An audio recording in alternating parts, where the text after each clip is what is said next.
Hello and welcome to our webinar today, Freedom to Evolve AI-Ready Optical Transport from DCI to Ultra Long Haul. I'm your host, Sean Buckley, Editor-in-Chief of Lightwave, and I'm going to be moderating the panel today. This webinar today, I just want to let everybody know, is part of a three-part series sponsored by PacketLight Networks. Later on this month, we'll hold two other webinars. The next one will be Freedom to Evolve, Securing the Backbone with Layer 1 Encryption in QKD on Wednesday, October 29th. And also that will be followed up by Freedom to Evolve, FlexGrid ROADM Strategies for Multi-Vendor Growth. And that's going to be held on Wednesday, November 12th at 11 o'clock as well. But with that, I'd like to introduce all of our speakers today. First up, we have Andrej Denis from AlixPartners. He specializes in broadband as well as data centers. And joining him is Rena Erez, Marketing Director of PacketLight Networks, our sponsor, of course. But before I hand off things to our speakers, let me just get through some housekeeping here. Let me quickly review the webcast setup for those of you who may be joining us for the first time or for the first time in a long time. I'll start with the Ask a Question box you should see near the slide area. I invite you to feel free to use this to ask questions at any time during the event today. To submit a question, just click in that box, type in your question, and hit the send button. We'll try to address your questions after everybody's finished their presentations, and if we can't, we'll follow up with you via email. And now the event you run into a technical problem during the presentation, you can call for help via the Q&A tool. Just describe your problem, hit the question submission button, and Milan, who is today's webcast technician, will be happy to help you out. Next, if you know of someone who might benefit from seeing this webcast or want to look at the series that we're holding here, or revisit the presentation yourself, the event will be available on demand from our webcast archive for the next several months. We'll send you an email with a link to the archive sometime in the next day or so that you should feel free to forward to your coworkers and to others. And the archive version of the webcast will also be available from our webcast archive section of our website, which you can reach via our homepage at www.lightwaveonline.com. And with that, let's begin our look at the evolution of data center interconnect. Andrej, the floor is yours. Thank you, Sean. And thank you, Rena, for really doing this webcast, because it is a great connectivity as we started discussing before we even started the podcast. So let's discuss the data center outlook for 2026. And it's a study we completed literally over the summer and will be released next week, where we surveyed 400 industry insiders amongst investors, bankers, but also data center operators, people who are doing commissioning and construction and equipment manufacturers, to see and get their feel of how the data center market will evolve. But before we go into that, just a quick overview, because I'm sure many of you don't know about AlixPartners. So think of us as we have 3,000 consultants, 2,000 in the US, 1,000 across the world, mainly EMEA and APAC. We are the people who are known for being very senior and the most action-oriented and hands-on. So that's why it's interesting why you see the survey. But that was our point of understanding what do the insiders say and what we need to adapt to, how we need to approach this industry. So what we do most of the time is really focus on operations, which includes both building, improving the revenues, improving the EBITDA, doing transactions, are involved in securitization, and when it doesn't work out, then also doing restructurings. And I lead the digital infrastructure practice, which really covers the whole portfolio of data centers, fiber, and towers. I will not take the time to discuss with you in more who we are, because what we are here is to talk how we see the data centers and how we see the next years to come. And obviously, you can download the studies both on data centers and the fiber later. Starting with this picture is data center market is expected to grow. I use this picture really for the one point which many analysts are spending time on. How much will it grow? Will it be this? Amongst us, who really cares at this point, because we know we are in a supply shortage and the demand will grow. That's not a question. The question becomes, what is the profile of the demand that's gonna grow. And that's what we focus on and how you need to act. So what are some of the interesting stats that we figured out? So the demand will grow is clear, and the GPU grows with it also. But 57% of respondents already said they have limited visibility into the profile of the demand. So that's already a staggering information that when we see all of these 10-year take or pay, 15-year commitments, that there is also a secondary topic, which is that there is a limited visibility on how the demand will look like, especially for the supply chain. So we dug into it. And why? Number one is today we are doing mostly learning, but it is an overwhelming majority. I don't even, funnily said, as we are preparing the report, I don't know how to even show a good 98% than a number, because pretty much everyone knows that inferencing will drive the future of the demand. And for inferencing, also the architecture will change. So the way you need to think of a data center of today, even AI data centers, will be very different of what some of the data centers should work and do in the future. So we have and also the design, new silicon brings also new requirements for cooling, etc. So those things we need to address. So I keep the topic of architecture and inference a little bit because we can't do that. So what is another topic we say? Okay, we cannot build in tier 1 cities because there is no supply. So what happened over the last period? Everyone knows we need to build behind the meter solutions. A few years ago, most of the hyperscalers would always want to be on the main transmission line. Now, the power scarcity leads everyone for the need to bring their own power.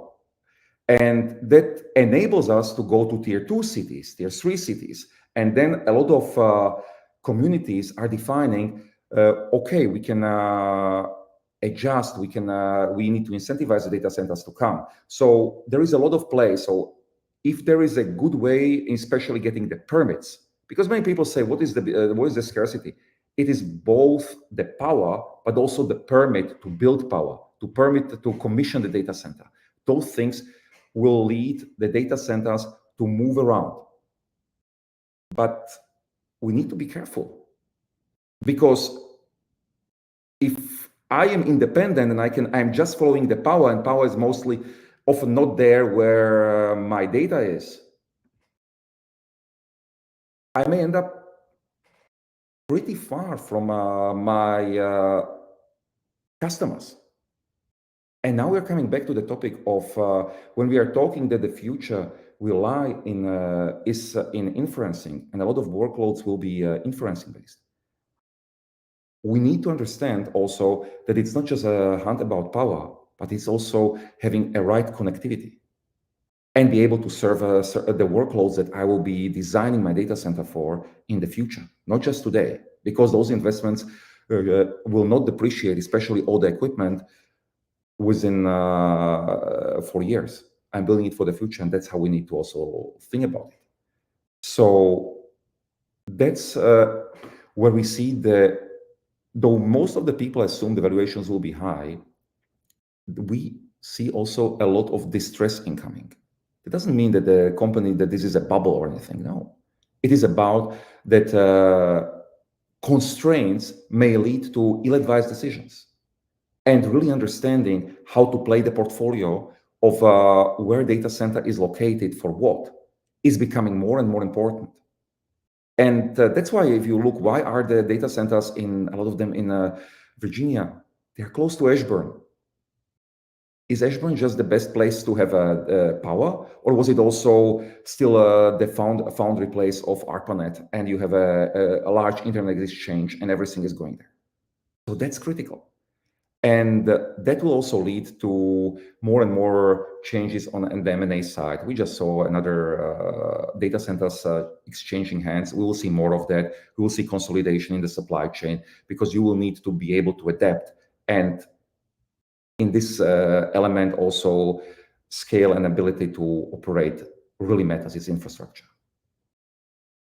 As I am handing over to my co-speaker, why is this their solution so instrumental for making I would call it change in the equation? Because it is not just the latency depends not just about having a fiber there and how far I am. It is also providing this jitter-free communication. It is about keeping the data flowing through the pipes in the right way. And that can extend the horizon within which the data center can serve specific workloads and will be able to keep my GPUs well fed with information. With that being said, if I may, I would hand it over to Rena to give us an overview of the unique solution which can help change the equation.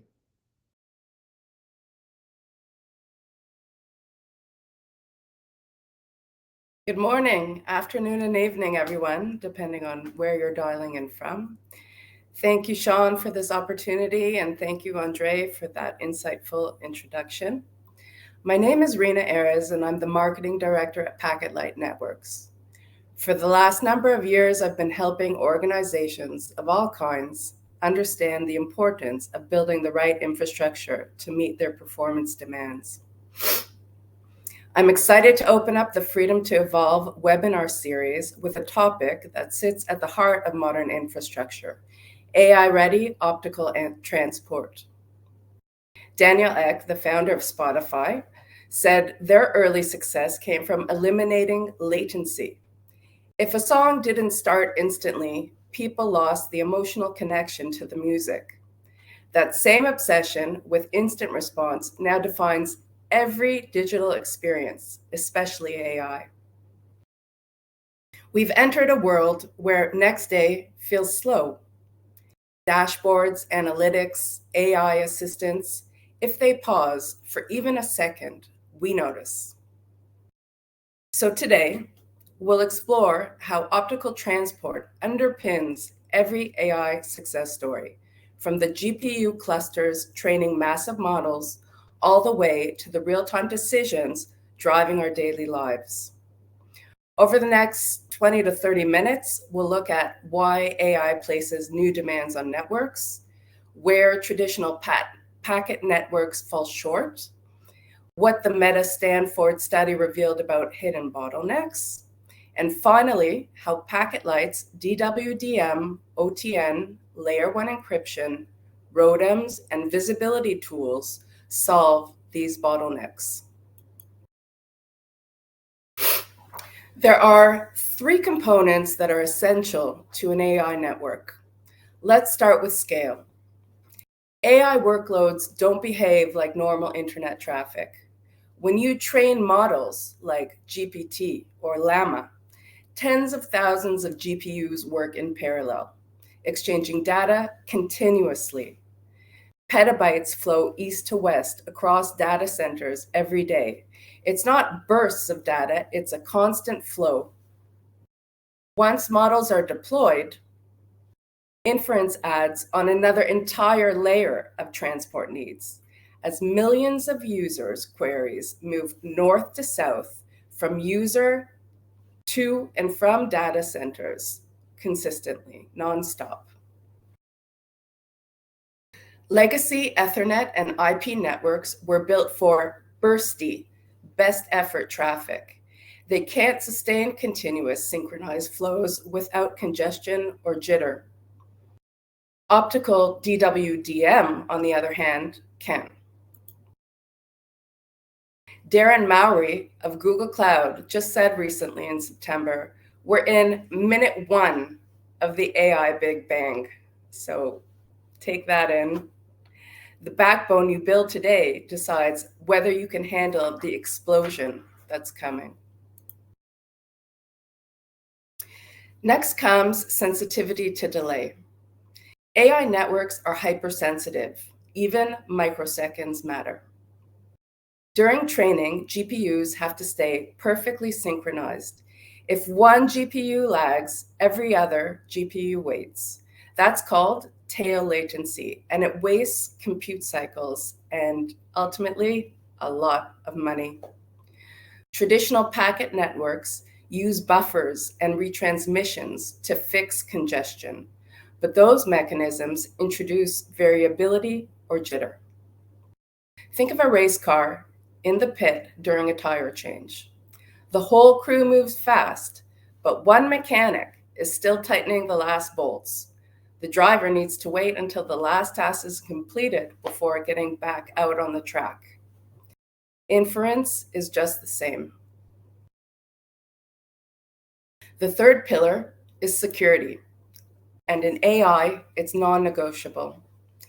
Training data often can't cross borders because of compliance regulations like HIPAA and GDPR. That's why many systems use federated learning. Each site, say a hospital or bank, trains models locally and sends only encrypted updates to a central model. No raw data ever leaves the site. Inference faces similar constraints. Medical imaging, financial analysis, and national security data all must stay encrypted end-to-end without adding delay. I will now break down the 6 biggest challenges in AI networks. The first is bandwidth. Data volumes are exploding, and AI is an exponential explosion of data on top of that. Training datasets have reached exabyte scale. Every new model version consumes more bandwidth than the last. Packet-based transport simply can't keep up. Operators end up overbuilding, spending more CapEx and OpEx than necessary, or accepting slowdowns that damage performance. Andrej, I saw you had mentioned Oracle on your slides, and me as well. Larry Ellison recently announced Oracle's expected revenues for next year to reach $455 billion, indicating a long-term cloud and AI infrastructure pipeline. At the fiscal year 2026 event in September, he said 2 jaw-dropping lines. One, and I quote, "AI is fundamentally transforming Oracle and the rest of the computer industry, though not everyone fully grasps the extent of the tsunami that is approaching." And the second line, even more interesting for me, is people are running out of inferencing capacity. All this money we're spending on AI model training is going to have to be translated into products that are sold, which is all inferencing. And the inferencing market is much larger than the training market. The next challenge is jitter and GPU stalls. In packet networks, data doesn't flow evenly. It queues, buffers, and retransmits. Those timing inconsistency cause GPUs to stall.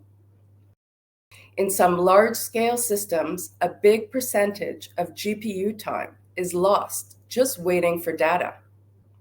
And when GPUs wait, you lose performance, accuracy, and ROI. Inference pipelines can drift out of sync when data doesn't arrive evenly. Some parts of the system finish processing early, while others lag behind, causing false alerts, seeing a problem that isn't really there, or missed detections, where the system fails to spot something important because part of the data showed up late. Think of fraud detection that has to stop a transaction immediately, or an autonomous vehicle spotting a pedestrian half a second late. A few milliseconds can change the outcome entirely. AI needs deterministic, predictable latency, something packet networks can't guarantee, but optical transport can. Here's what happens inside the network. On the top, you see no jitter. Data packets arrive in perfect sequence, and the GPUs run at 100% utilization. Everything stays in sync. But down below, in an IP-based network, buffering, retransmissions, and congestion cause jitter. Packets arrive unevenly. The GPUs have to wait for missing data, which means they're only working part-time.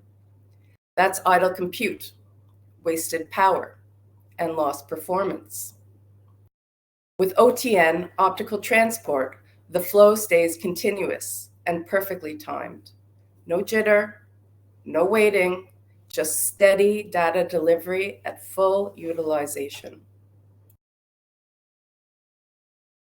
AI is global by nature. Models often train across data centers on different continents, and that distance brings its own challenges. Light traveling through fiber moves at about 2/3 the speed of light in a vacuum. Every 1,000 kilometers adds roughly 5 milliseconds of delay. Over long distances, the signal also weakens and spreads out, so it needs amplification or regeneration to stay clean. When bandwidth is limited, teams are forced to keep compute and data in the same place, or copy stored data to co-location sites, reducing flexibility and skyrocketing costs. AI never sits still. Data scientists are constantly tweaking features, retraining models, and rolling out updates. Inference demands shifts unpredictably. A viral app can triple its traffic overnight or quickly reach wide adoption in a new geolocation. Static networks can't keep up. Over-provisioning wastes money. Under-provisioning causes GPU stalls. You need infrastructure that adapts in real time, one that flexes with workloads instead of breaking under them. The next challenge refers to data privacy and compliance. AI systems living inside regulated sectors such as healthcare, finance, defense, and government must encrypt data, control where data flows, and prove compliance, all while keeping performance high. Higher layer encryption, like TLS or IPsec, adds processing delay with complexity. However, Layer 1 optical encryption secures data instantly with zero performance penalty. That's how we protect sensitive operations while meeting compliance standards and keeping performance high.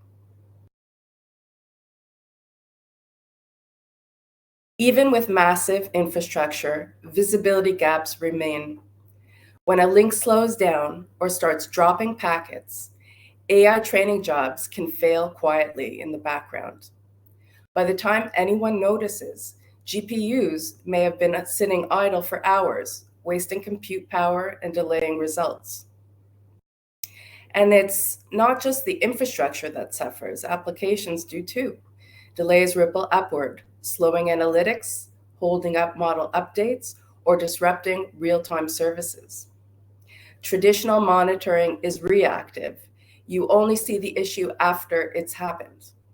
What's needed is real-time, end-to-end visibility with active alerts and instant notifications, so operators can respond immediately and fix problems before they impact performance or availability. Let's look at real data. At the International Symposium on Computer Architecture, Meta and Stanford presented a study on Meta's data storage and ingestion pipeline, the DSI, and the results were eye-opening.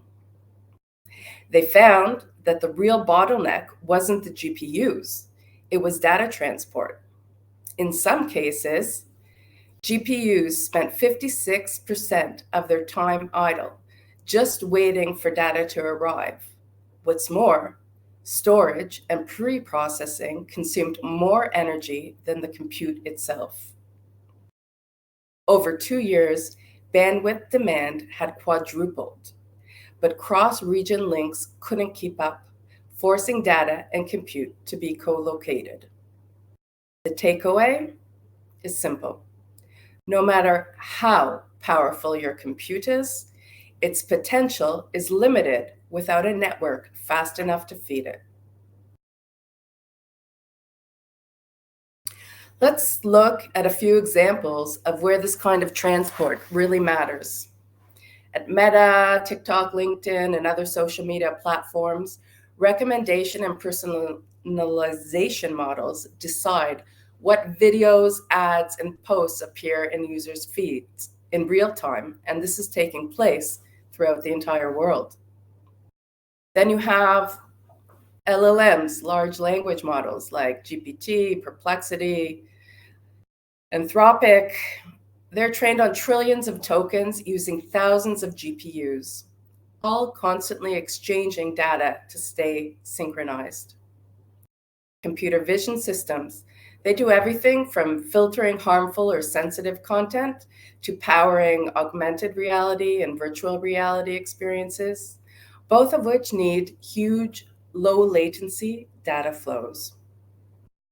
Speech and translation models keep conversations instant across apps like WhatsApp, Snapchat, Telegram, Messenger, Instagram, translating and processing audio and text in milliseconds. And in healthcare and finance, federated learning lets institutions train shared models securely, sending only encrypted updates between sites, never exposing private data. All of these use cases depend on deterministic, high-capacity, secure optical transport to work flawlessly. Optical transport outperforms traditional Ethernet IP networks in AI environments, and here's why. Legacy IP networks rely on buffers and retransmissions, which introduce jitter and congestion. Optical DWDM and OTN, on the other hand, provide dedicated, predictable optical paths. Each AI workload travels on its own wavelength with guaranteed capacity, fixed latency, and zero jitter. Add encryption, full visibility, and deterministic performance with SLA level assurance, and you have a transport layer purpose-built for AI. If you picture it visually, it's less like a crowded highway and more like a high-speed train network. Each train runs on its own track at a constant speed with no stops or interference along the way. That's the level of precision and reliability AI networks demand. So now, let's dive into the 6 solutions to the challenges presented that PacketLight's OTN and DWDM systems resolve. How do we meet exploding bandwidth needs? By scaling smarter. PacketLight's DWM technology delivers up to 51.2 terabits per second per fiber pair, enough to power exabyte scale AI backbones. And because the system is modular and pay as you grow, you can expand capacity as workloads increase without costly overbuilds, without major redesigns, or disruptive and very expensive system upgrades.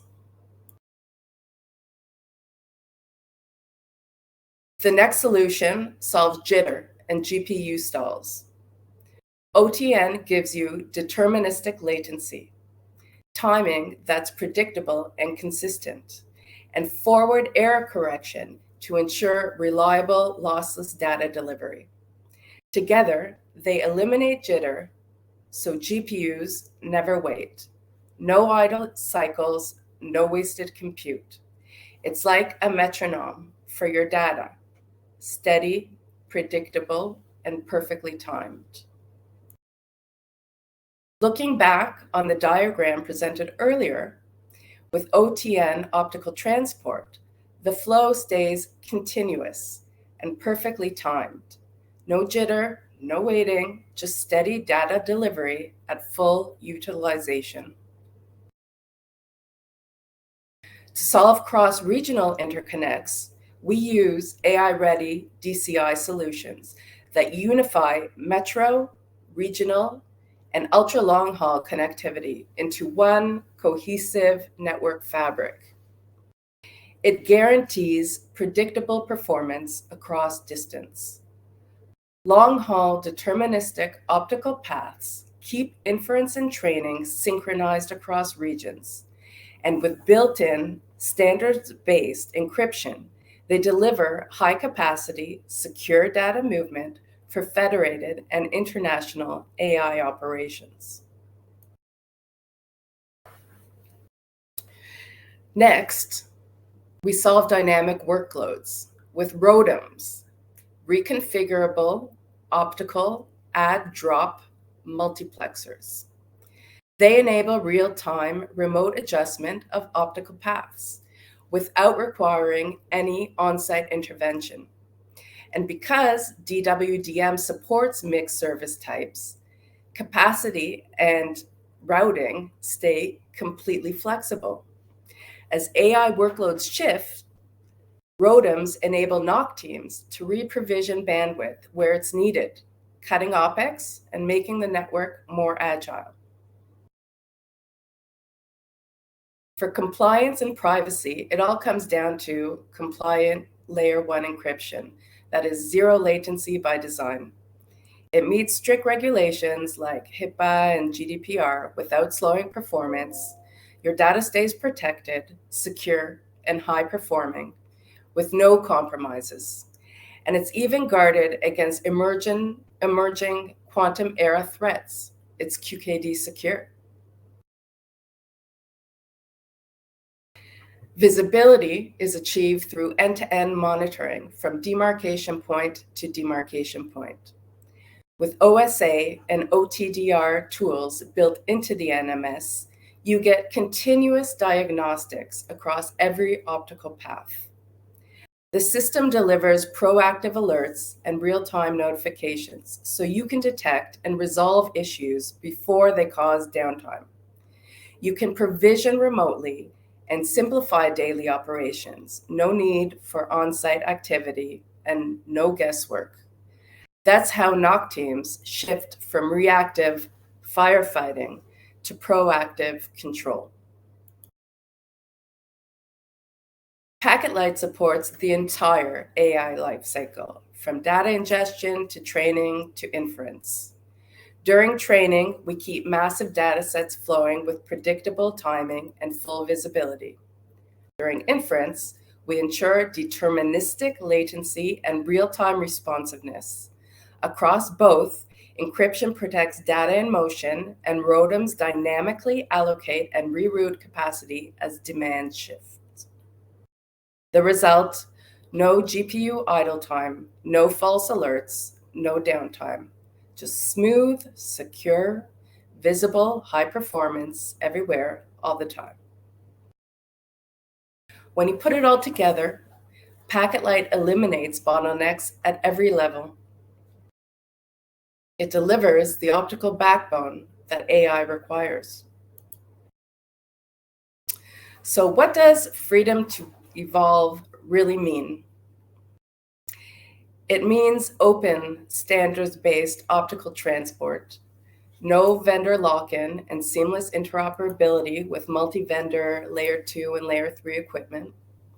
It means Tier 1 performance with Tier 2 agility, scaling effortlessly from point-to-point links to robust mesh networks, and from interconnects of tens of kilometers up to 4,000 kilometers, which is roughly 2,500 miles. It means adaptable infrastructure with ROADMs and remote provisioning for flexible, high-capacity growth. And it means end-to-end Layer 1 encryption and QKD secure design built for the most demanding mission-critical networks. In short, open, scalable, and secure. That's the foundation for AI-ready transport and the freedom to evolve as fast as your technological needs demand. So we've covered a lot today, from the physics of latency to the business impact of synchronization. AI success depends not just on smarter algorithms, but on smarter infrastructure. And that's exactly where optical transport changes the game.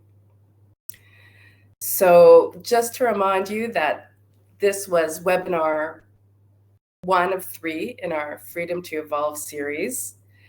And in the upcoming webinars, my colleagues will dive deeper into layer 1 encryption and QKD, showing how to secure the optical backbone for the quantum era. And after that, we'll take an in-depth look at flex grid ROADMs and multi-vendor growth strategies for open networks. You'll be able to find the registration link for upcoming sessions in the chat and in the follow-up mails. So I would like to thank you all. Thank you, Lightwave. Thank you, AlixPartners, and thank all of you out there for spending your time with us today and for being part of the conversation about how we build the networks powering AI's future. Great. Well, thanks both of you, for coming today. I really appreciate the great insights here. Maybe just real quick as we end, if I could just have both of you, Andrej and Rena, just give us like a minute of final thoughts, and then we'll close out. And again, as Rena just said, there's going to be 2 other webinars that are coming up at the end of October and 1 in November. But yeah, if both of you don't mind, just give me a minute of just some final thoughts, and we'll close out. Yeah, if that's okay. Yeah. Andrej, yeah. No, happy to give it a start. But so I think what this shows and what Rena really so eloquently explained, it is not just about data center and power as we hear in the media. There are a lot of more components which will need to be made ready and available and work to get a success. So I would really focus on becoming way more focused on understanding what you are doing, and I want to be very specific on that. Many people are investing money here and there, and this is not about building and hoping everything works. It is about building in, knowing what you do, operating and delivering the outcomes for the customers you will eventually be serving. And that's why all of these projects we are involved with are so critical and and complex, because this is an ecosystem play and not an individualized game plan.